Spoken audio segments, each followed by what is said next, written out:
The room went silent the moment she appeared at the top of the stairs. Red dress, chin high, not a single ounce of apology in the way she moved.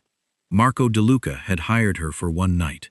A fake wife, a prop for a room full of men who wanted to see him weak. She was supposed to blend in. She was supposed to disappear into the background. Instead, every conversation in that ballroom stopped. He reached for her hand at the bottom of the staircase, looked up into her eyes, and in front of politicians, rival families, and every perfect woman in that room who had spent years chasing his attention, Marco DeLuca forgot this was supposed to be fake. Before we step inside that ballroom, hit subscribe so you don't miss what happens next, and drop a comment right now telling me where you're watching from tonight. I read every single one, and I pick my favorites for a shout-out in my next video. So if you want to hear your name, tell me your city, tell me what you're doing while you listen. Cooking, driving, winding down for bed. Now, let's go back to the beginning. Let's find out how a struggling event planner ended up on that staircase in the first place. Marco DeLuca stood at the window of his penthouse office, staring down at the city he had spent 15 years building into something resembling stability, and considered the fact that all of it could unravel over a single dinner. "Say that again," he said, not turning around. His consigliere, Anthony, shifted uncomfortably behind him. "Senator Whitfield is bringing his own security detail. The Kovalenko family confirmed attendance an hour ago, and the Japanese investors specifically requested to meet your wife." "I don't have a wife." "I'm aware," Anthony said. "That's the problem." Marco turned from the window, his expression unreadable, though the tightness in his jaw suggested exactly how unwelcome this particular complication had become. "Since when does anyone care about my marital status?" "Since Whitfield's people started asking questions about your stability," Anthony said. "There's a narrative building, Marco. Unmarried at 38. No permanent partner, no visible commitments. In certain circles, that reads as unpredictable. Unpredictable men don't get international investment. They get watched." Marco exhaled slowly, understanding immediately the trap being constructed around him. His organization had spent the last 3 years transitioning toward legitimate shipping contracts, real estate developments, the kind of respectable wealth that could survive scrutiny from men who wore suits instead of carrying guns. That transition required exactly the image Whitfield's people were now questioning. "The dinner is in 5 days," Marco said. 4, Anthony corrected. "And every eye that matters will be in that ballroom. Politicians deciding whether to back your infrastructure bids. Rival families deciding whether you're strong enough to leave alone.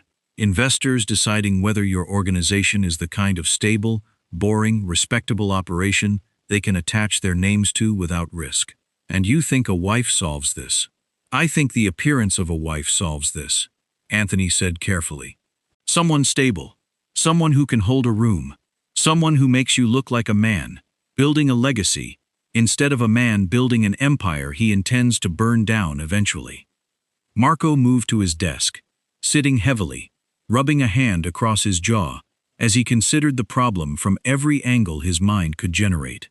He'd spent his entire adult life controlling variables, eliminating unpredictability, and now his own unmarried status had somehow become the single greatest threat to everything he'd built.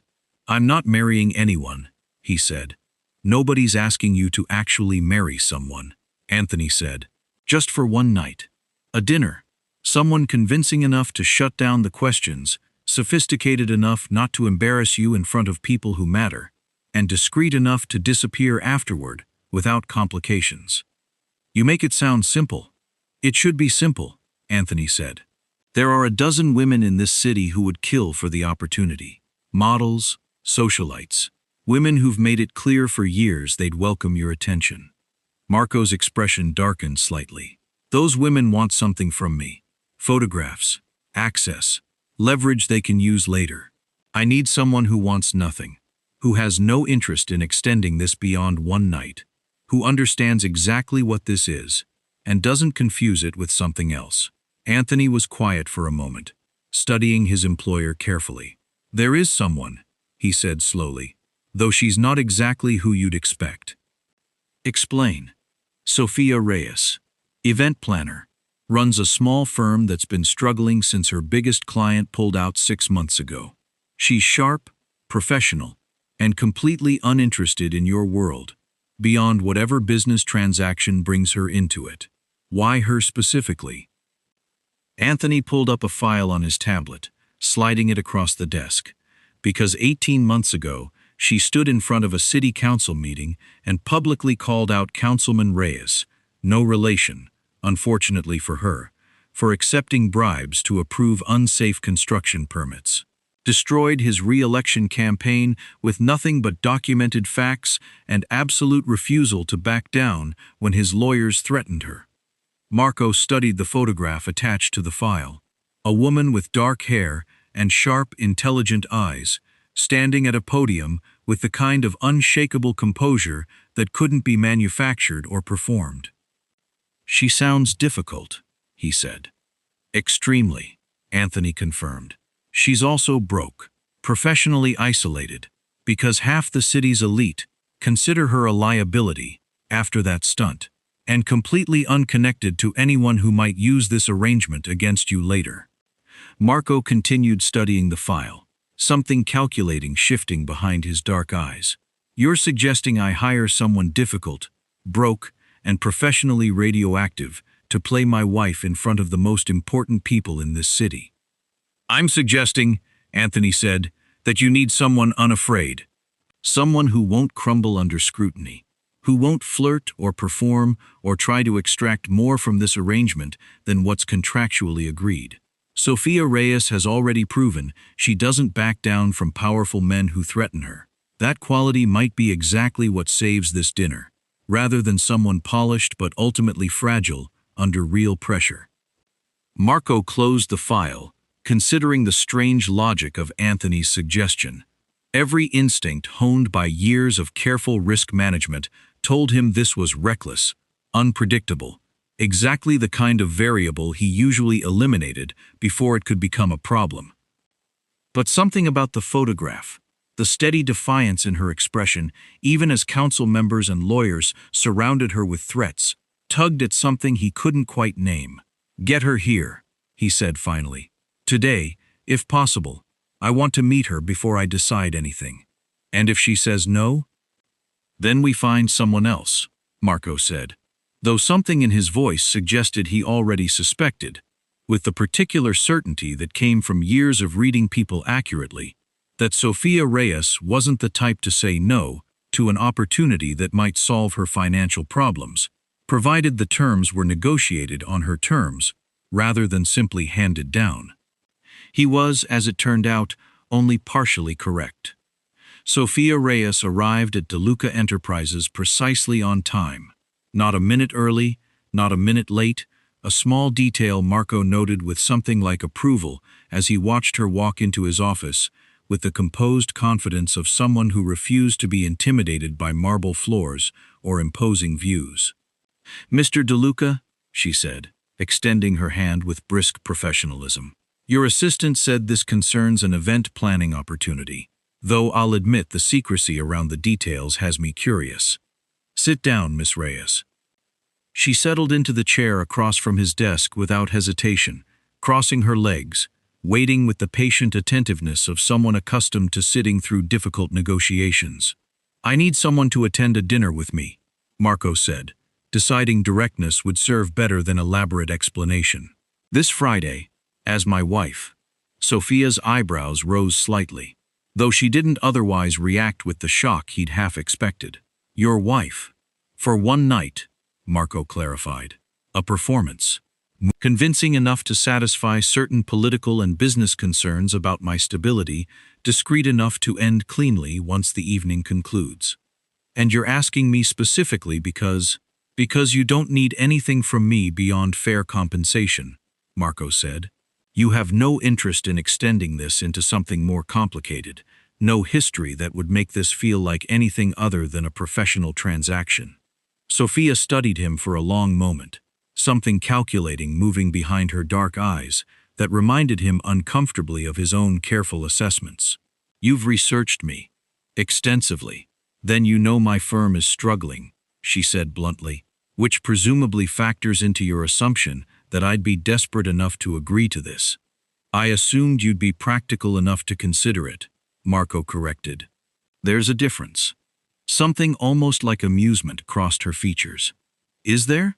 Because from where I'm sitting, Mr. DeLuca, this sounds like a wealthy, dangerous man assuming a broke woman will do anything he asks if the price is right. Would that assumption be incorrect? It would be incomplete, Sophia said. I'm interested. I won't pretend otherwise, given my current financial situation. But I don't negotiate from desperation, and I certainly don't agree to arrangements without understanding exactly what I'm walking into. Marco leaned back in his chair, genuinely intrigued despite himself by her refusal to simply accept his framing of the situation. What exactly do you want to know? Everything, Sophia said. Who's attending? What's actually at stake for you? What happens if something goes wrong during this performance? And considerably more compensation than whatever number you were initially planning to offer. You haven't heard my initial number. I don't need to, Sophia said. You're a man who needs something badly enough to hire a stranger to play his wife in front of politicians and rival families. That desperation, however carefully concealed, means you'll pay considerably more than you initially planned to offer, provided I make it clear I understand my own value in this arrangement. Marco studied her, something sharpening behind his dark eyes that hadn't been present when she'd first walked into the room. Anthony had been right. This wasn't a woman who could be intimidated or manipulated through careful positioning. $50,000, he said, for one evening. 100, Sophia countered without hesitation. Given the risk of being photographed alongside a man whose business dealings apparently require this level of image management. 75. 90, Sophia said. And you cover any wardrobe, styling, and preparation costs separately from that figure. Marco felt something unexpected tug at the corner of his mouth, an almost smile he hadn't experienced in longer than he cared to examine. You negotiate well, Miss Reyes. I negotiate necessarily, she corrected. There's a difference between skill and survival. 90,000, Marco agreed, with wardrobe and preparation covered separately. But I need to understand something clearly before we proceed further. What's that? This is strictly professional, Marco said, his voice carrying deliberate emphasis. No expectations beyond what's contractually agreed. No confusion about what this evening represents. You play a role convincingly, we part ways afterward, and neither of us mistakes performance for something genuine. Sophia's expression remained carefully neutral, though something flickered briefly behind her eyes that Marco couldn't quite identify. I wasn't under the impression this was anything other than business, Mr. DeLuca. I don't need reminders about professional boundaries.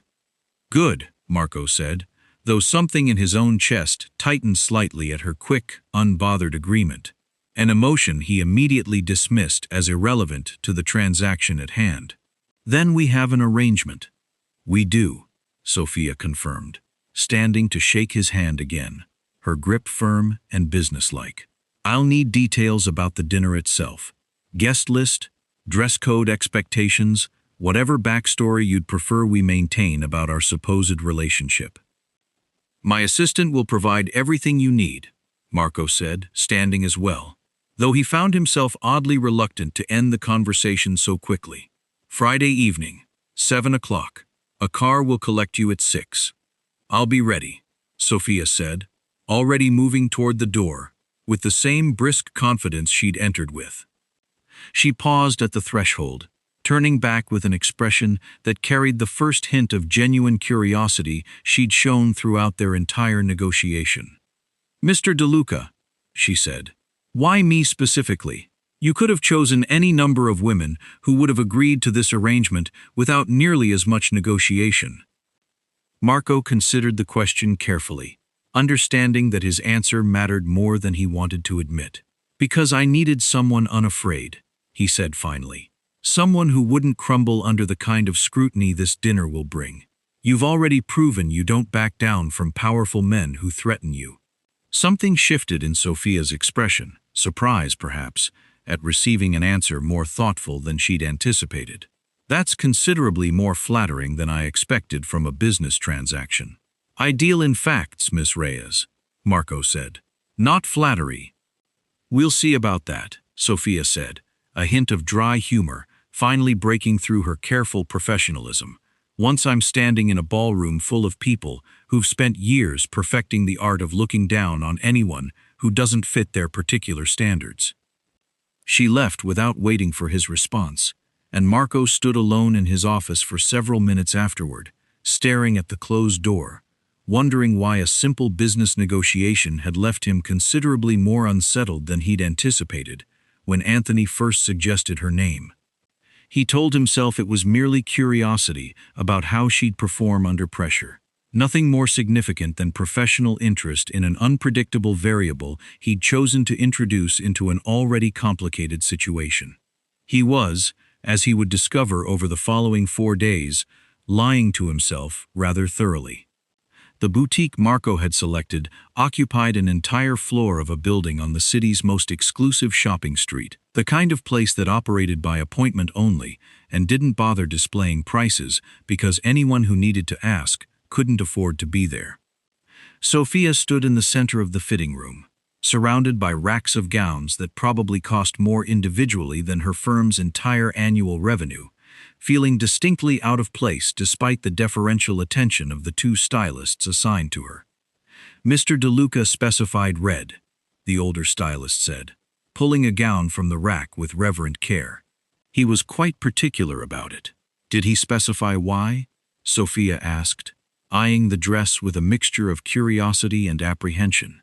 He said it needed to command attention, the younger stylist offered. His exact words, if I remember correctly. Sophia raised an eyebrow but said nothing further, allowing herself to be guided behind a privacy screen where the stylists helped her into the first of several gowns Marco had apparently pre-selected based on criteria she wasn't entirely privy to. The 4th dress was the one that mattered. Deep crimson, structured through the bodice with delicate beading that caught the light, the fabric flowing generously over her curves, rather than fighting against them. Designed by someone who clearly understood how to dress a body like hers, rather than simply accommodating it as an afterthought. Sophia stepped out from behind the screen, and the room went momentarily quiet. Marco stood near the window, having arrived 20 minutes earlier to review final selections, his attention fixed on his phone until the stylist's sudden silence drew his gaze upward. Whatever he'd expected, it clearly wasn't this. His expression shifted. The careful, controlled neutrality he maintained during their business negotiations cracking slightly as his eyes moved over her, taking in the dress, the way it fit her exactly as intended. The confidence with which she stood, despite the obvious scrutiny. That's the one, he said, his voice rougher than usual. You haven't seen the back, Sophia said, turning slowly to demonstrate the low-cut design that dipped elegantly along her spine. Marco's jaw tightened almost imperceptibly. That's definitely the one. Sophia caught her own reflection in the mirror, studying herself with the critical eye of a woman who had spent years navigating a world that rarely designed anything beautiful for bodies shaped like hers. The dress fit perfectly, emphasized curves she'd spent considerable energy learning to stop apologizing for, and made her look, for the first time in longer than she cared to admit, genuinely stunning, rather than merely presentable. I look good, she said, more to herself than to anyone else in the room, though there was an edge of surprise in her voice that she hadn't intended to reveal. You look exceptional, Marco corrected, moving closer, his eyes still tracking over her with an intensity that made her skin warm despite her best efforts at professional detachment. That's not what I meant, Sophia said, though she found herself oddly flustered by the directness of his observation. I know exactly what you meant, Marco said, his voice quieter now, something unguarded slipping through his usual careful control. You're used to people looking past you, aren't you? Or looking at you and immediately calculating what you're not, rather than what you are. Sophia's breath caught slightly at how precisely he'd identified something she'd never voiced aloud to anyone, not even her closest friends. That's a rather personal observation for a business arrangement, Mr. DeLuca. Marco, he said, if we're going to convince an entire ballroom we're married, you'll need to use my first name considerably more comfortably than you're managing right now. Marco, Sophia repeated, testing the intimacy of it. Fine, but you're deflecting from my point. You don't know anything about how people perceive me. I know you stood in front of a city council and destroyed a corrupt politician's career with nothing but facts and refusal to back down, Marco said. I know you've been professionally isolated since then because people who benefit from corruption don't appreciate being reminded that consequences exist. And I know that despite all of that, you walked into my office 4 days ago and negotiated better terms than 3 of my actual business partners managed last year. Sophia stared at him, genuinely startled by the specificity of his assessment. You've done considerably more research than seems reasonable for a one-night arrangement. I research everything that matters to my business, Marco said, though something in his tone suggested this particular research had extended beyond strict necessity. You matter to Friday's success. Therefore, I researched you. That's a very calculated way of avoiding whatever you were actually about to say, Sophia observed. Marco's expression shifted again, something almost vulnerable, flickering, behind his usual controlled composure. I was about to say that you're the first person who's walked into that ballroom in years who won't be performing for anyone else's approval. Everyone else calculates their worth based on how powerful men perceive them. You've clearly stopped doing that entirely, probably years ago, and it shows in the way you carry yourself. Sophia felt something warm and unexpected bloom in her chest at the observation, quickly followed by suspicion at how easily he'd managed to disarm her careful professional distance. Is this part of the performance we're preparing for, or are you actually saying something genuine? I don't perform outside of business necessity, Marco said. I find it exhausting. That comment was entirely genuine, which I'll admit surprises me somewhat. The stylists, sensing the shift in atmosphere, quietly excused themselves to retrieve accessories, leaving Sophia and Marco alone in the fitting room with a tension that had nothing to do with their business arrangement and everything to do with something considerably more complicated developing between them. We should focus on Friday, Sophia said, though her voice carried less conviction than she intended. We should, Marco agreed, though he made no move to create distance between them. Though I find myself considerably more curious about you than seems appropriate for a temporary business arrangement. That curiosity isn't part of our contract, Sophia reminded him, though she found herself unable to fully mask the flutter of interest his words had sparked. No, Marco agreed, finally stepping back, allowing professional distance to return between them. It isn't. Perhaps we should discuss the specific terms again before Friday arrives, to ensure we both remember exactly what this arrangement is meant to represent.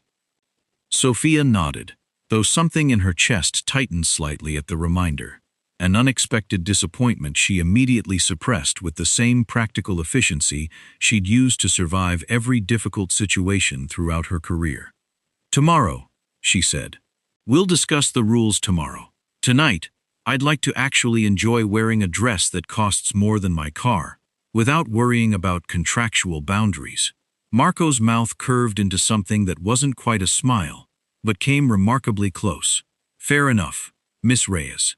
Tonight, just enjoy it.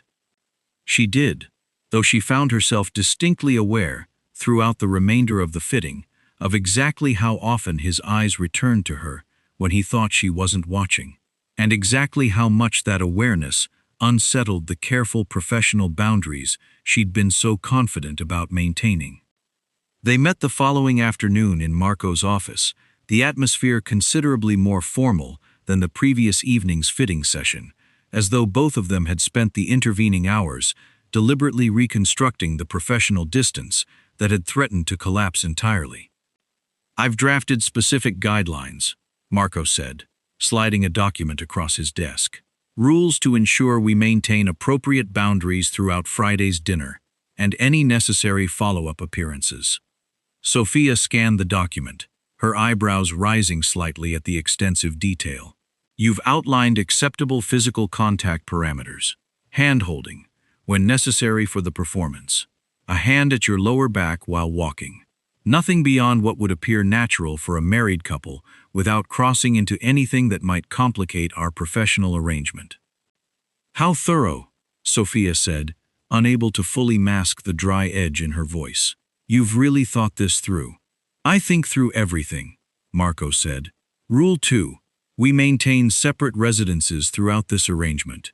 There will be no expectation of anything beyond the contracted public appearances. Obviously.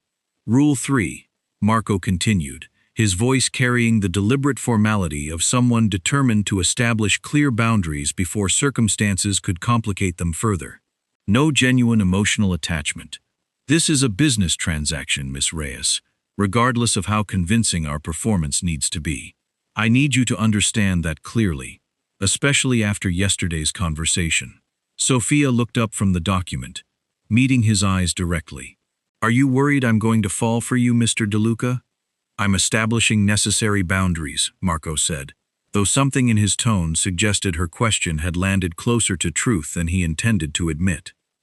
Because from where I'm sitting, Sophia continued, ignoring his deflection, it sounds like you're the one who needs reminding about professional boundaries, given how thoroughly you researched my background and how personally you seemed to take my comments yesterday about being overlooked. Marco's jaw tightened slightly. I'm simply ensuring we both understand the parameters of this arrangement. Then let's be clear about something, Sophia said, setting down the document and meeting his gaze with the same unflinching directness that had apparently drawn him to hire her in the first place. I'm not interested in developing feelings for a mafia boss who's hiring me to solve an image problem. I have a business to rebuild, a reputation to reconstruct after that stunt with Councilman Reyes cost me considerably more than I initially anticipated. I don't have room in my life for complications, however charming they might occasionally appear during wardrobe fittings. Something flickered across Marco's expression, disappointment perhaps, quickly masked by his usual careful control. Good, then we're aligned. Completely, Sophia confirmed, though the word felt slightly less certain than she wanted it to sound. Rule 4, Marco continued, returning to his prepared list with renewed formality. This arrangement concludes definitively after Friday's dinner, unless additional appearances become necessary for maintaining the narrative we're establishing. In that case, we'll negotiate separate terms for each occasion. How many additional appearances are we anticipating?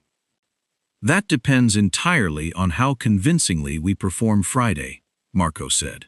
If the evening goes well, if the political and business concerns are sufficiently addressed, this may conclude with a single dinner. If complications arise, we may need to maintain the appearance of marriage for considerably longer.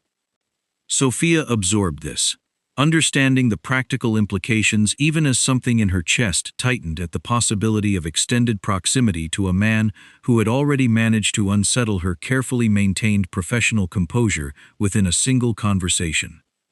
I need to understand something, she said. What exactly is at stake for you Friday night? You mentioned political pressure, investor concerns, but I'd like specifics before I'm standing in that ballroom, performing a role I don't fully understand the stakes of. Marco studied her for a long moment, something calculating shifting behind his dark eyes as he apparently weighed how much information to share. My organization is transitioning toward legitimate business ventures, he said finally. Shipping contracts, real estate development, the kind of respectable wealth that requires stability and predictability to attract serious investment. Friday's dinner represents a crucial evaluation point for several parties who could either support this transition or actively work to undermine it. And an unmarried mafia boss reads as unpredictable. Precisely, Marco confirmed. Senator Whitfield in particular has expressed concerns about backing infrastructure bids connected to my organization without evidence of stability. A wife, even a temporary one convincing enough to satisfy public scrutiny, addresses that concern directly. What happens if Friday goes badly? Then years of careful work transitioning away from more dangerous elements of this business become considerably more difficult, Marco said, his voice carrying weight that suggested the stakes extended beyond simple business inconvenience. Rival families interpret weakness as opportunity. Political support evaporates. Investment opportunities that took years to cultivate disappear entirely. Sophia nodded slowly, understanding now the genuine pressure behind Marco's careful, controlled exterior. You're not just protecting your image, you're protecting an entire transition away from your father's world. Something shifted in Marco's expression, surprise at her perceptiveness, quickly followed by something that looked almost like respect. How did you know this concerns my father? Because men who inherit empires built on violence either become exactly like their predecessors or spend considerable energy trying to become something different, Sophia said. You've clearly chosen the latter, which means Friday's dinner isn't just business. It's personal, in ways you probably don't want to fully acknowledge. Marco was quiet for a long moment, studying her with an intensity that made the careful boundaries they just established feel considerably more fragile than either of them wanted to admit. You're remarkably perceptive, Miss Reyes. I read rooms for a living, Sophia said. Comes with running event planning for people who spend more energy managing appearances than genuine substance. Then Friday should prove interesting, Marco said, given how many appearances you'll need to navigate simultaneously. I generally perform well under pressure, Sophia said, gathering the contract document and standing to leave. Though I'll admit, Mr. DeLuca, this particular pressure carries considerably higher stakes than anything I've previously managed. Marco, he corrected again, standing as well. Marco, Sophia amended, though something in the way she said his name carried more warmth than strict professional necessity required. I'll see you Friday evening. 6 o'clock, you said? 6 o'clock, Marco confirmed, walking her toward the door despite having no obligation to do so. Sophia, she paused at the threshold, turning back at the sound of her name spoken with unexpected gentleness. Thank you, Marco said, for taking this seriously, for understanding what's actually at stake, rather than simply viewing this as an easy paycheck. I don't do anything halfway, Sophia said. Even elaborate performances for Mafia bosses trying to reinvent their public image. She left his office with those words hanging between them, and Marco stood alone afterward, staring at the closed door, uncomfortably aware that the careful rules he'd just established already felt considerably more difficult to maintain than he'd anticipated when he'd drafted them the previous night.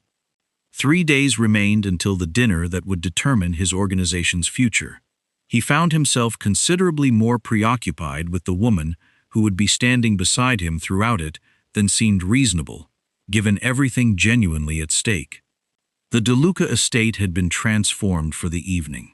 Every chandelier blazing, white flowers cascading down the marble staircase, in arrangements that had cost more than most people's annual salary. Marco stood at the base of that staircase in a tailored black suit, his expression carefully composed for the benefit of the 200 guests already filling the ballroom below. He checked his watch. Sophia was late. Not by much. 90 seconds, perhaps. But Marco had spent his entire career understanding that 90 seconds could mean the difference between control and chaos, and his pulse ticked upward with each passing moment she failed to appear. Anthony materialized at his shoulder. Whitfield just arrived. He's watching the staircase already. I'm aware. The Kovalenko contingent seems less impressed. They're discussing something in the corner, probably wondering why a man of your reputation needed to marry so quietly, with no public engagement, no society announcement. Anthony. Just reporting the room, boss. Marco exhaled slowly, forcing his expression back into the careful neutrality that had served him for 15 years. Whatever doubts existed about tonight's arrangement, he couldn't afford to let them show now. Not with half the city's power structure watching his every gesture with the particular scrutiny reserved for men whose stability remained in question. A hush moved through the crowd before he heard anything himself. The particular quality of silence that meant something had captured everyone's attention simultaneously. Marco turned toward the top of the staircase. Sophia stood at the landing, one hand resting lightly on the marble railing, the crimson gown catching the chandelier light in a way that made the entire dress seem to breathe with movement. Her dark hair had been swept into an elegant style that exposed the line of her neck, her makeup subtle but striking, drawing attention to eyes that surveyed the room below with the calm confidence of someone entirely comfortable in her own presence. She didn't hesitate. She didn't glance around nervously seeking approval or reassurance. She simply began her descent, one measured step at a time, her chin level, her shoulders back, moving with the unhurried certainty of a woman who understood exactly how much space she was allowed to occupy and had decided, quite deliberately, to occupy all of it. The conversations around the ballroom faltered, then stopped entirely. Marco felt something shift in his chest as he watched her, a physical sensation he hadn't experienced in longer than he could accurately recall, something between recognition and revelation. He had seen countless women descend countless staircases throughout his career, all of them performing the same practiced elegance, the same careful calculation of angles and lighting. Sophia wasn't performing. She was simply, entirely, herself, and the effect proved considerably more devastating than any calculated performance could have managed. "My God," Anthony murmured beside him. "She's magnificent." Marco didn't respond, already moving toward the base of the staircase, drawn forward by something that had nothing to do with the careful business calculations that had brought them to this moment in the first place. He reached the bottom step just as Sophia arrived, extending his hand automatically, the gesture they'd rehearsed and discussed and contractually outlined suddenly feeling entirely different in execution than it had in theory. Sophia placed her hand in his. Marco looked up into her eyes, and something in that simple exchange of glances silenced the remaining whispers throughout the ballroom entirely. 200 guests, politicians and rival family members and international investors, all of them watching a moment that Marco suddenly, inexplicably, felt no longer belonged to any of them. "You're staring," Sophia murmured, her lips barely moving. The words meant only for him. "I'm aware," Marco said quietly, echoing his earlier exchange with Anthony, without fully registering the parallel. "Is that part of the performance?" Marco studied her face, the sharp intelligence in her eyes, the barely concealed amusement at having clearly rendered an entire room speechless through nothing more than confident presence and a well-fitted dress. "No," he said honestly, "that's not performance at all." Something flickered across Sophia's expression, surprise perhaps, quickly masked as she allowed him to guide her down the final step and into the ballroom proper, the assembled guests finally beginning to move again, conversations resuming with the particular energy that came from witnessing something unexpected. "Marco De Luca," announced a voice near the entrance, cutting through the remaining murmur, "and his wife, Sophia." The formal introduction sent another wave of attention rippling through the room, and Marco felt Sophia's hand tighten slightly around his own, the only outward sign of nerves she'd displayed since appearing at the top of the staircase. "You're doing perfectly," he murmured, leaning close enough that his words remained private despite the crowded room around them. "I know," Sophia said, though her dry tone suggested she was reassuring herself as much as accepting his compliment. Marco felt something that might have been a genuine laugh threatening to escape, quickly suppressed as Senator Whitfield approached with his wife trailing slightly behind, both of them wearing the careful, assessing expressions of people determined to evaluate exactly how genuine this marriage actually appeared. "Mr. De Luca," Whitfield said, extending his hand with practiced cordiality that didn't quite mask the calculation beneath it. "And this must be your wife. I don't believe we've had the pleasure."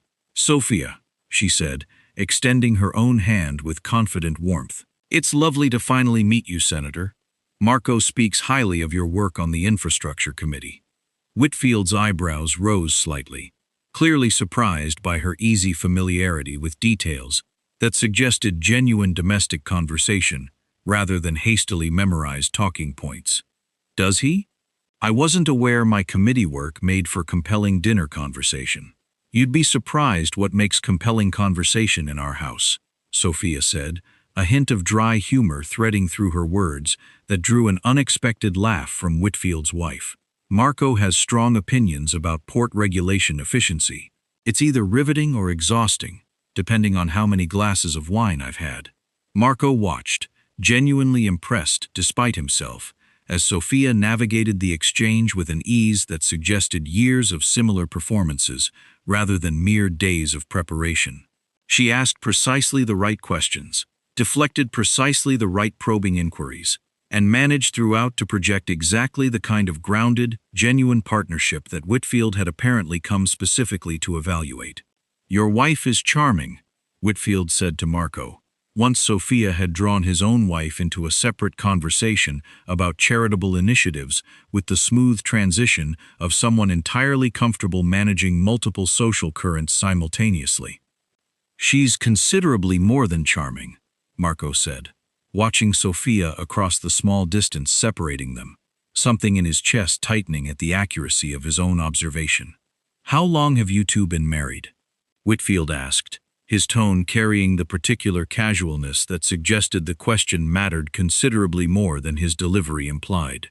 "Not long enough for me to take her for granted," Marco said, the answer emerging with an ease that surprised him, given how carefully he'd rehearsed considerably more calculated responses to exactly this type of probing question.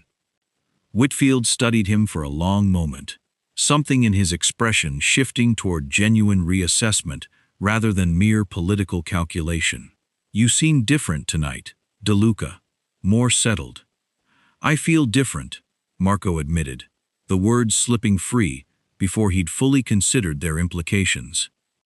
Across the room, Sophia caught his eye briefly, something warm and knowing passing between them despite the crowd separating them, and Marco understood, with sudden and uncomfortable clarity, that whatever careful rules he'd established during their contract negotiations were already beginning to feel considerably less relevant than the reality developing between them throughout this single evening. The dinner had barely begun. He suspected, watching her navigate the ballroom with effortless confidence, that the real complications were only just starting. Dinner service began an hour later, and Sophia found herself seated at the head table between Marco and a woman introduced simply as Contessa Valentina, the wife of one of the evening's most influential rival family representatives. The Contessa's assessment began the moment Sophia settled into her chair. "That dress," Valentina said, her tone carrying the particular sweetness that generally preceded something considerably less kind, "is quite bold for someone of your figure. Very brave choice." Sophia smiled, recognizing immediately the type of veiled insult she'd navigated countless times throughout her career, particularly from women who mistook cruelty for sophistication. "Thank you," she said warmly, as though the comment had been offered in genuine admiration. "I find bold choices tend to work better than apologetic ones. Though I imagine that philosophy extends well beyond fashion, don't you think?" Valentina's smile tightened slightly, clearly having expected either flustered embarrassment or defensive anger, rather than confident redirection. "I suppose that depends entirely on what one has to apologize for." "Precisely my point," Sophia said, taking a measured sip of wine, before continuing smoothly. "I find apologizing for existing tends to be exhausting and considerably less productive than simply existing well. But I imagine you already understand that, given how confidently you carry yourself this evening." The compliment, delivered with genuine warmth despite its pointed subtext, seemed to catch Valentina entirely off guard, her carefully constructed condescension deflating into something closer to grudging reassessment. Marco, seated on Sophia's other side, watched the exchange with barely concealed admiration, though he maintained careful neutrality for the benefit of watching eyes throughout the room. "You're handling her remarkably well," he murmured, leaning close under the guise of adjusting her wineglass. "She's not the first woman who's tried this particular strategy," Sophia said quietly. Diminish first, then wait for me to either crumble or retaliate defensively. Neither response gives her what she actually wants, which is confirmation that she's superior, Sophia said. I find refusing to give her that confirmation, while remaining warm enough that she can't accuse me of rudeness, tends to unsettle people considerably more than direct confrontation would manage.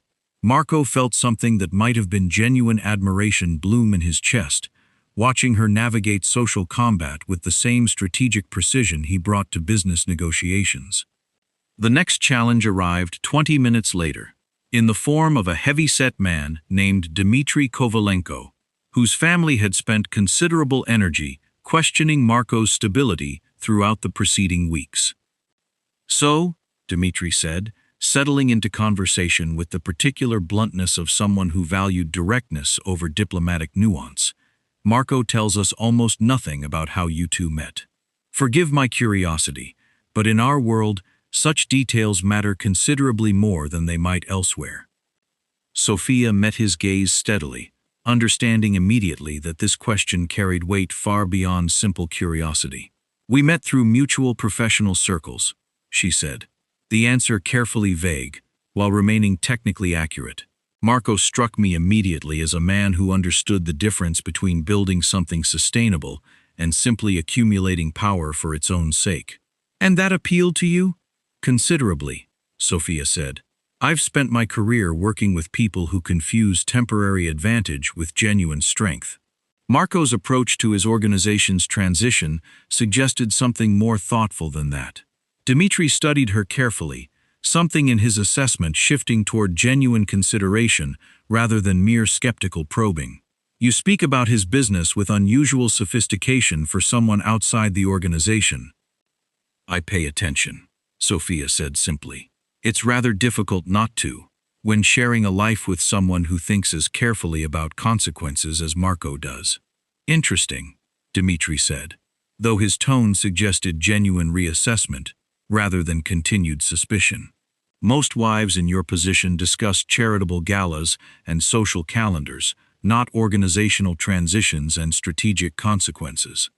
I'm not most wives, Sophia said, a hint of dry humor breaking through her careful diplomacy. I imagine that's precisely why Marco chose me.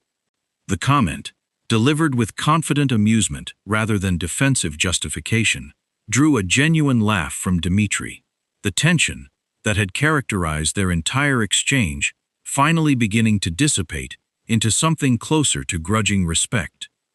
Marco watched the interaction unfold with something approaching wonder, understanding now precisely why he'd been drawn to hire someone with Sophia's particular reputation for refusing to back down under pressure. She wasn't merely performing the role of his wife. She was genuinely, effortlessly, dismantling every careful assumption the evening's most skeptical guests had arrived prepared to maintain.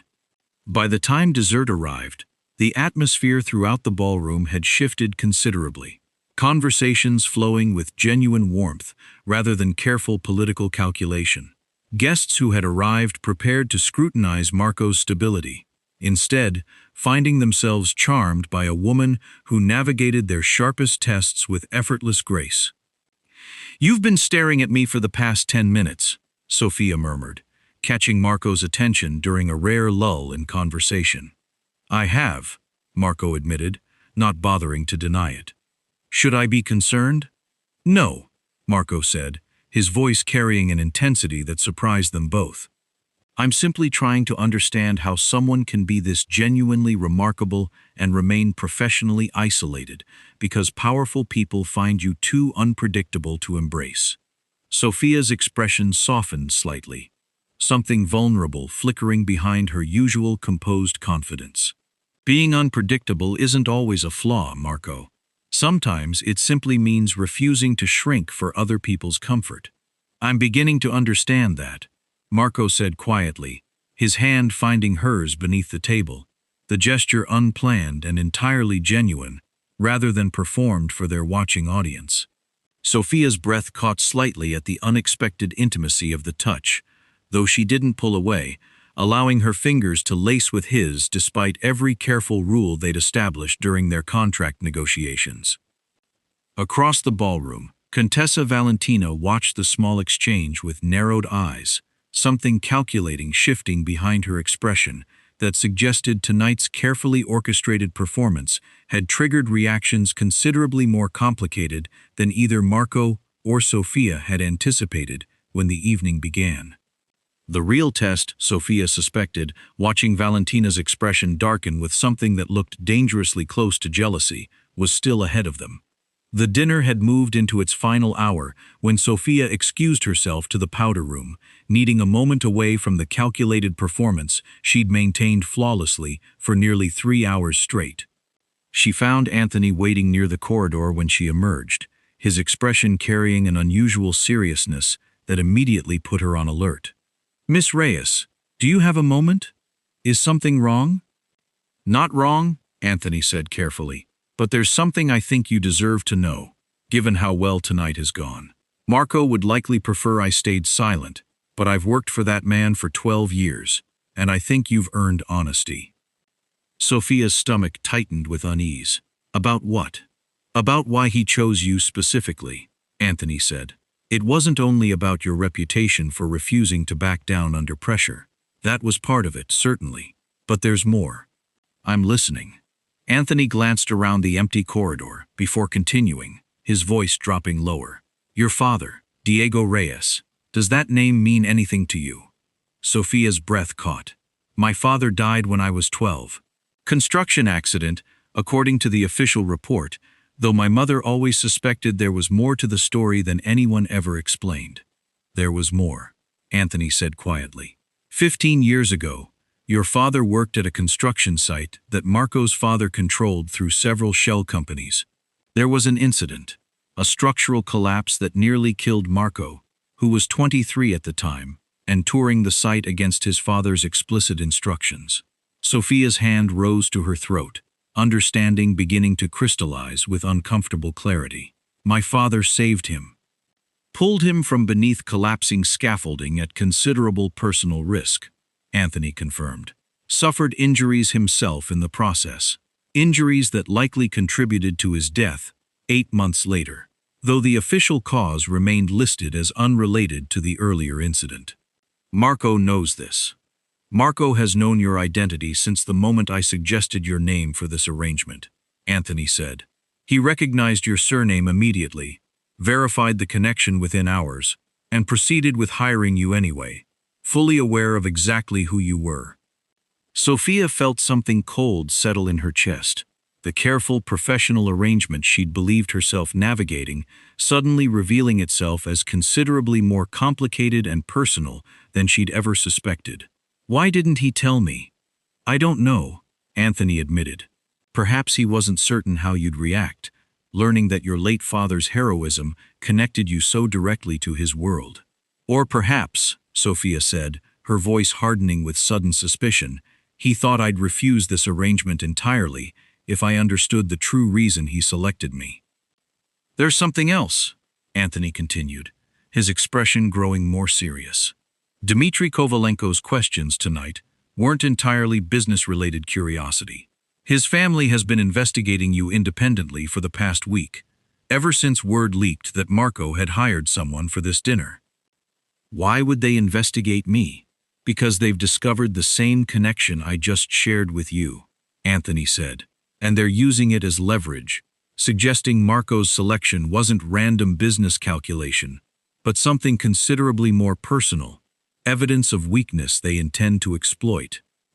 Sophia's mind raced, connecting pieces that suddenly formed a picture far more complicated than the simple business transaction she'd agreed to 4 days earlier. "This dinner isn't just about Marco's public image, is it?" "No," Anthony admitted.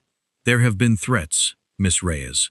Against you specifically, once your connection to Marco's history became known within certain circles. Bringing you here tonight, publicly claiming you as his wife, provides protection that wouldn't otherwise exist." "He's using me as a shield. He's protecting you," Anthony corrected. "Though I understand why those might feel like the same thing right now." Sophia stood in the empty corridor, processing information that transformed everything she'd believed about the past 4 days, about Marco's careful attention during their wardrobe fitting, about the genuine warmth she'd sensed developing beneath his controlled exterior throughout tonight's performance. None of it had been random. "I need to speak with him," she said finally, her voice carrying steel, despite the emotional upheaval churning beneath her composed exterior. "Sophia," Anthony said, using her first name for the first time since they'd met. "Whatever complicated reasons brought you into tonight's arrangement, I've watched Marco throughout this entire dinner. Whatever began as calculated protection has become something considerably more genuine. I felt you deserved to understand the full truth, but please don't mistake his initial motivations for the entirety of what's developing between you now." Sophia nodded, though uncertainty still churned through her chest as she made her way back toward the ballroom, searching for Marco among the remaining guests. She found him near the terrace doors, engaged in quiet conversation with Senator Whitfield, though his expression shifted immediately upon noticing her approach, some instinct alerting him that something significant had changed. "Excuse us," he said to Whitfield, moving toward Sophia with obvious concern. "What's wrong?" "My father," Sophia said quietly, once they'd found relative privacy near the terrace entrance. "You knew who I was before you ever hired me for this arrangement." Marco's expression shifted, something guarded and pained crossing his features. "Anthony told you. He thought I deserved the truth. I was going to tell you," Marco said, though his voice carried the particular weight of someone who understood how inadequate that explanation sounded, given the circumstances. "I intended to explain everything after tonight's dinner concluded, once immediate danger had passed." "Danger," Sophia repeated. "Anthony mentioned threats. Against me specifically." Marco's jaw tightened, something protective and fierce shifting behind his controlled exterior. "The Kovalenko family discovered your father's connection to my history within the past week," Dmitry suggested, through channels I won't dignify by repeating precisely, that eliminating you might prove an effective method of destabilizing my organization's transition. Sophia's breath caught, understanding now the full weight of everything happening throughout this evening. "You hired me not just for image management, but because bringing me here publicly, claiming me as your wife in front of everyone who matters, provides protection I wouldn't otherwise have." "Yes," Marco admitted, no attempt at deflection or softening the truth. "That was part of my calculation initially. Though I want you to understand something clearly, Sophia. Whatever began as strategic protection has become considerably more genuine than I anticipated when I first recognized your surname." "How am I supposed to trust that distinction?" Sophia asked, "when everything about this arrangement was built on a foundation you deliberately concealed from me?" Before Marco could respond, a voice cut through their private conversation with deliberate cruelty. "How touching," Contessa Valentina said, having apparently overheard enough of their exchange to construct her own devastating interpretation. "The Mafia boss and his charity case wife having a lover's quarrel in front of half the city's power structure." The words carried enough volume to draw attention from nearby guests, and Sophia felt the careful composure she'd maintained throughout the entire evening beginning to fracture under the weight of public humiliation building around her. "Charity case," Valentina continued, her voice carrying easily across the terrace, drawing the attention of at least a dozen nearby guests, including Dmitry Kovalenko, who watched the unfolding scene with obvious satisfaction. "Isn't that rather generous phrasing, given the circumstances? A dead construction worker's daughter, hired to play wife because Marco needed a convenient shield against threats his own poor judgment created." Sophia felt heat rise in her cheeks, the careful confidence that had carried her through the entire evening threatening to crack under the deliberate cruelty of Valentina's words. Every eye in the immediate vicinity had turned toward them now, conversations stuttering to silence, as the scene threatened to unravel everything Sophia had spent hours carefully constructing. "That's enough," Marco said, his voice dropping into something dangerously quiet, though Valentina pressed forward regardless. apparently emboldened by whatever alliance she'd formed with the Kovalenko family throughout the evening. Is it, though? Valentina continued. Because from where I'm standing, this entire marriage appears to be exactly what several of us suspected from the beginning, a desperate performance by a man too unstable to secure genuine commitment, hiring someone whose only qualification is being connected to a debt he apparently felt obligated to repay. Sophia's mind raced, understanding that whatever she said next would either salvage or completely destroy everything the evening had accomplished.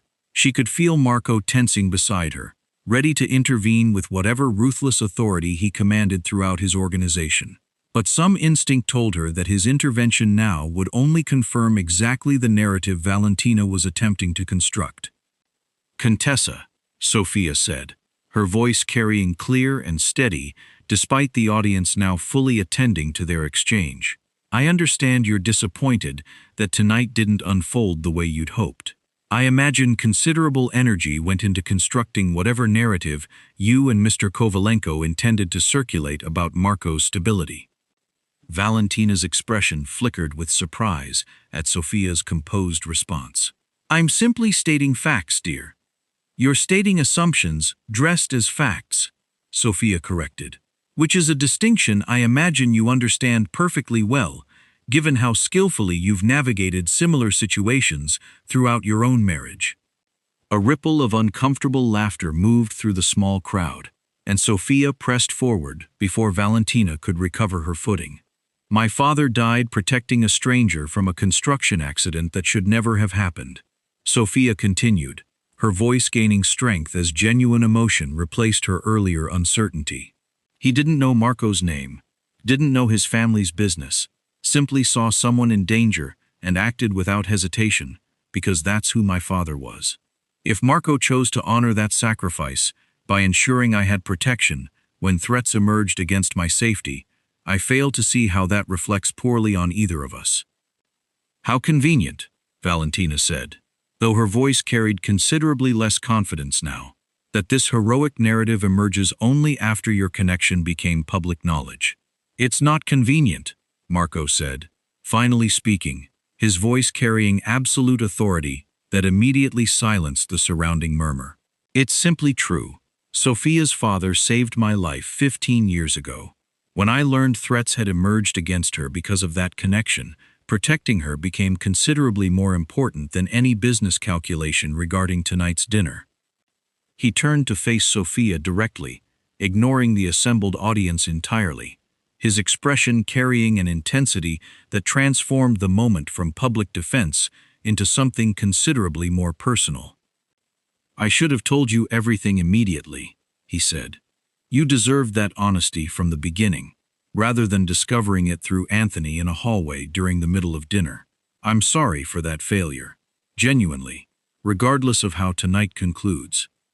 Sophia studied his face, searching for any trace of performance or calculation, finding instead raw vulnerability that matched nothing she'd witnessed from him throughout their entire 4-day acquaintance.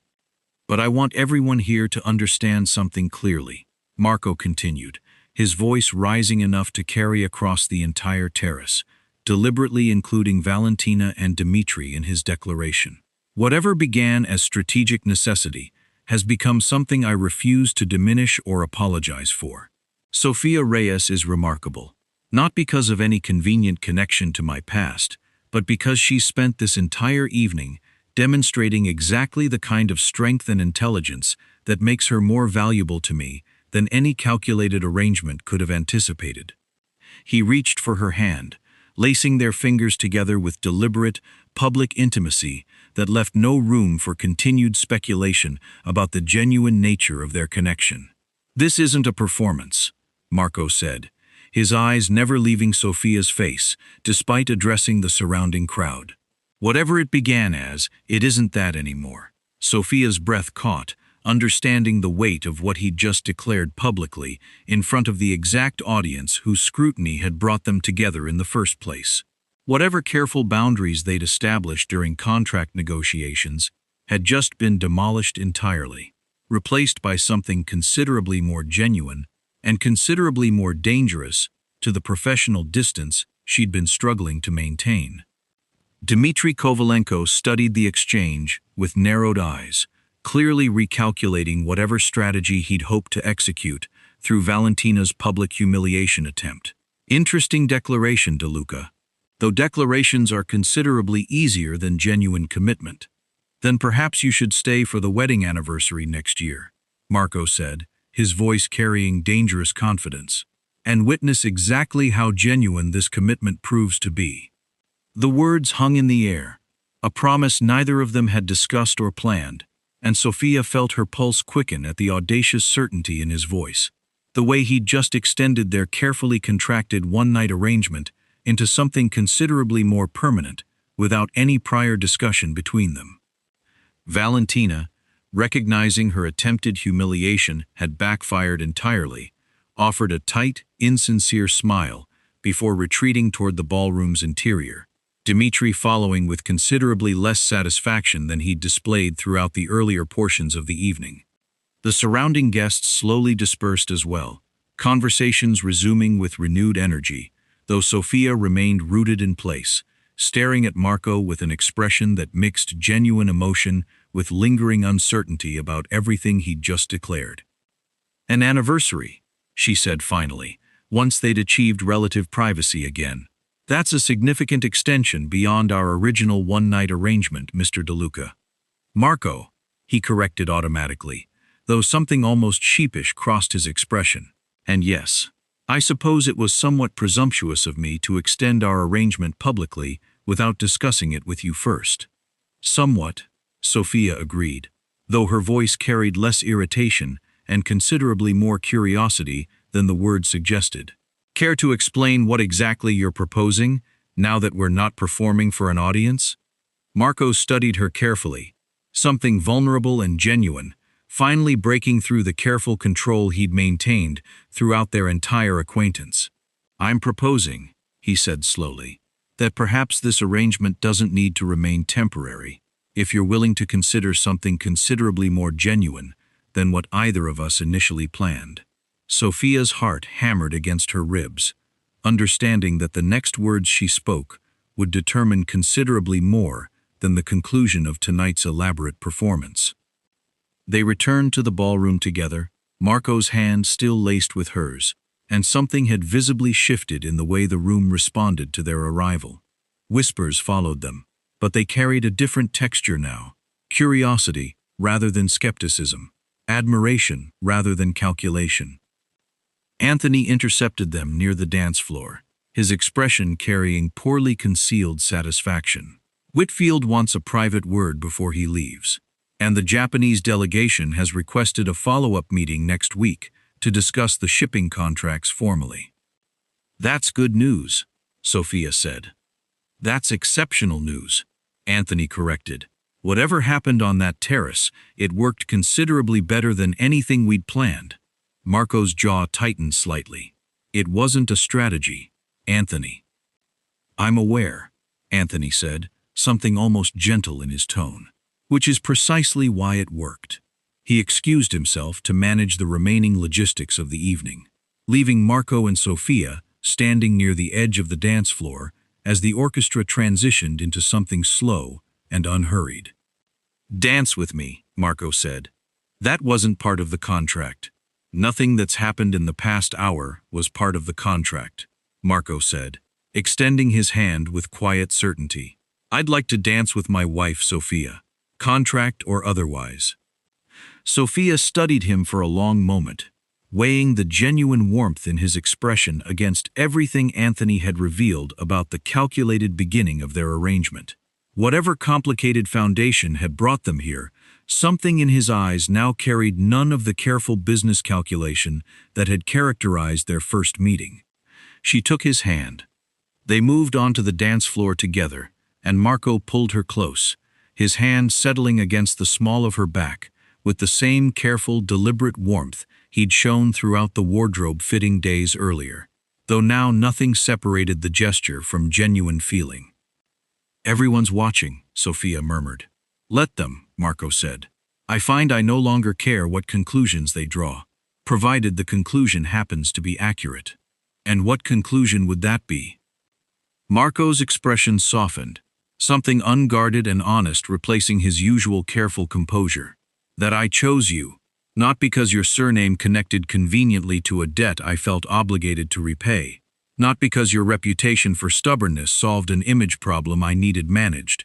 I chose you because in 4 days you've become considerably more essential to my life than any calculated arrangement could have anticipated. Sophia's breath caught, the words landing with weight that transformed the evening entirely. Marco, let me finish, he said gently. I've spent 15 years building an empire, transitioning away from violence toward something legitimate, something that might actually mean something beyond mere survival. I've done all of it alone, Sophia, believing genuine connection represented a vulnerability I couldn't afford to indulge.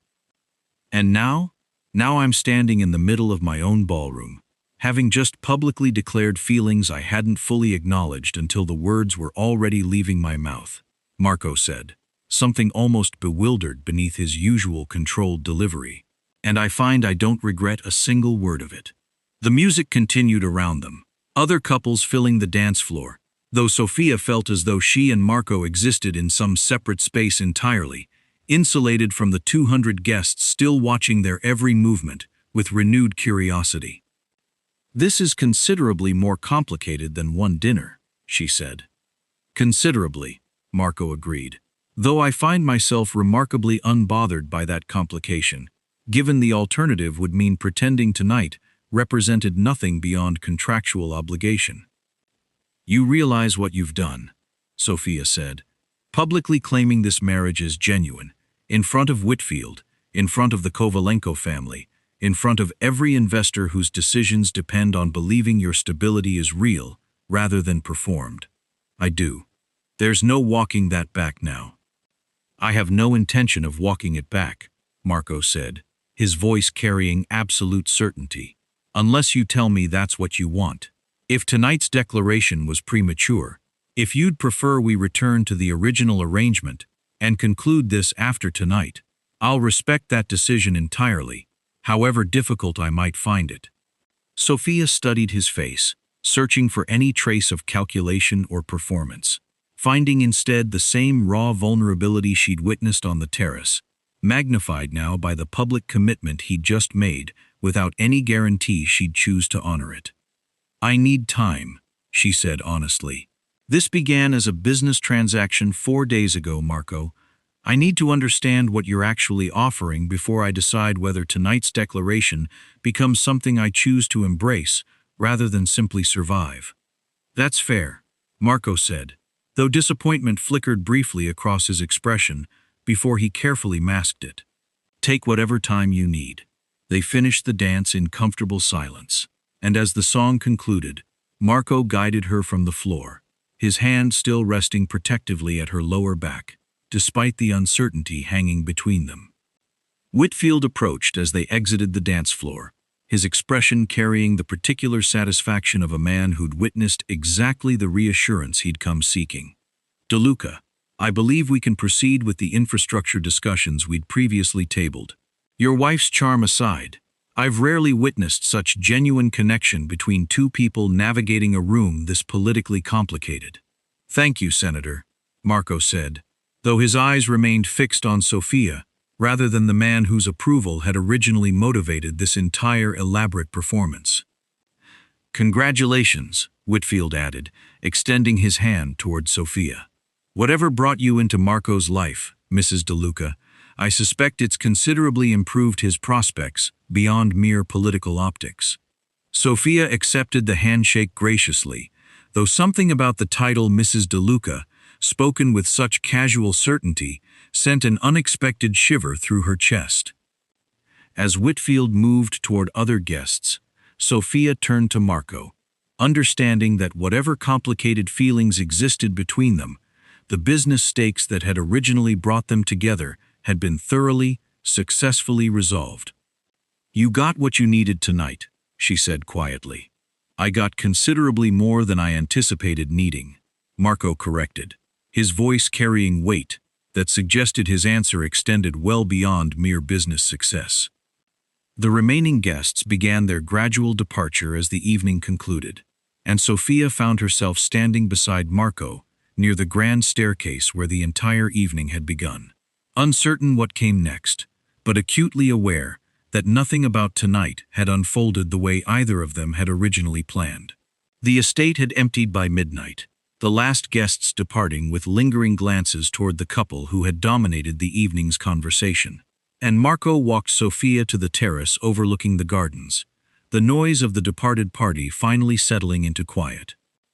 "You said you needed time to understand what I was offering," Marco said, breaking the comfortable silence that had settled between them since the last guests departed. "I'd like to try explaining, if you're willing to listen." Sophia settled onto the stone bench overlooking the moonlit gardens, gesturing for him to join her. "I'm listening." Marco sat beside her, close enough that his shoulder nearly touched hers, though he maintained enough distance to respect whatever boundaries she might still need. "When Anthony first suggested your name, I researched you extensively. As I mentioned, I discovered your father's connection to my past almost immediately, and I'll admit, my initial motivation for hiring you carried complicated layers beyond simple business necessity." "Guilt," Sophia said. "You felt guilty about my father's sacrifice." "Partially," Marco admitted, "though it was more complicated than simple guilt. I've spent 15 years wondering about the man who saved my life, wondering what happened to his family after his death, wondering whether I owed some debt I'd never properly acknowledged. When your name appeared in Anthony's research, I recognized an opportunity to address that debt while simultaneously solving my immediate business problem. That's a rather calculated origin for whatever this has become." "It is," Marco agreed. "I won't pretend otherwise. But Sophia, within an hour of meeting you in my office, watching you negotiate terms with more confidence than most seasoned business partners manage, the calculation began shifting into something considerably more genuine." Sophia studied his face in the moonlight, searching for any remaining trace of performance. "When exactly did that shift happen?" "When you told me you don't negotiate from desperation," Marco said. "When you looked at everything I represented, the danger, the wealth, the power, and treated all of it as simply factors to be negotiated rather than something to be intimidated by. I've spent my entire adult life surrounded by people who either fear me or want something from me. You did neither." "I wanted the money," Sophia pointed out. "You wanted fair compensation for a legitimate service," Marco corrected. "That's considerably different from the desperate, calculated attention I usually receive from people hoping to extract advantage from proximity to my world." Sophia considered his words carefully, understanding the genuine distinction he was drawing. "And tonight? Everything you said on the terrace, the declaration you made in front of Whitfield and the Kovalenko family?" "Every word was true," Marco said, his voice carrying quiet certainty. "I chose you tonight, Sophia, not because of contractual obligation or calculated business strategy, but because somewhere between your negotiation 4 days ago and your performance tonight, I found myself genuinely, completely unwilling to let this arrangement end as a simple business transaction." "That's a significant admission," Sophia said softly. "It's the truth," Marco said. "Whatever you decide moving forward, I needed you to understand that clearly. This isn't about protection or image management anymore, though both of those things remain genuinely important. This is about the fact that I haven't stopped thinking about you since you walked into my office, and I don't particularly want to start now." Sophia felt something warm settle in her chest, the careful professional distance she'd maintained throughout their entire acquaintance finally, completely dissolving. "I came into this arrangement needing money to save my firm," she said. "I never anticipated needing anything else." "And now?" "Now," Sophia said, turning to face him directly, "I find myself considerably more interested in what happens next than seems reasonable, given we've known each other less than a week." Marco's expression shifted, hope replacing the careful uncertainty he'd maintained throughout their conversation. "What are you saying, Sophia?" "I'm saying," she said, reaching for his hand with the same deliberate confidence she'd shown throughout the entire evening, "that perhaps this doesn't need to end tonight. Perhaps we discover together what happens when a calculated arrangement becomes something neither of us anticipated needing. Marco's fingers laced with hers, his expression carrying genuine relief and something considerably warmer beneath it. I should tell you, he said, that I meant what I said to Kovalenko. About the anniversary. That's rather presumptuous, Mr. DeLuca. Marco, he corrected, though warmth colored the reminder rather than his earlier formal insistence. And perhaps it was presumptuous, but I find myself entirely willing to work toward making that presumption a genuine reality. If you're willing to consider it. Sophia studied him in the moonlight. This man who had hired her as a calculated business solution and somehow, impossibly, transformed into someone she genuinely wanted to know beyond the confines of their original arrangement. I suppose, she said, a hint of her familiar dry humor breaking through the emotional weight of the moment, that stranger things have happened than a plus-size event planner accidentally falling for the Mafia boss who hired her as fake arm candy. Considerably stranger, Marco agreed, his mouth curving into the genuine smile she'd only glimpsed a handful of times throughout their brief acquaintance. Though I'd argue you were never merely arm candy, Sophia. You were the only real thing in that entire ballroom tonight. He leaned forward, giving her every opportunity to pull away if she chose. And when she didn't, he closed the remaining distance between them, kissing her gently beneath the moonlight, while the estate's gardens remained quiet witness to a transformation neither of them had anticipated when this elaborate performance began. So, Sophia said, once they'd parted, her voice carrying warmth that had nothing to do with performance and everything to do with genuine feeling. Does this mean I need to renegotiate my contract? Marco laughed, the sound genuine and unguarded in a way that transformed his entire face. I think, he said, pulling her closer, we can discuss considerably better terms than anything either of us originally imagined. Outside the estate, the city continued its endless rhythm, unaware that within these gardens, a business arrangement built on calculated necessity had transformed into something neither party had planned for, but both, remarkably, had chosen to embrace completely.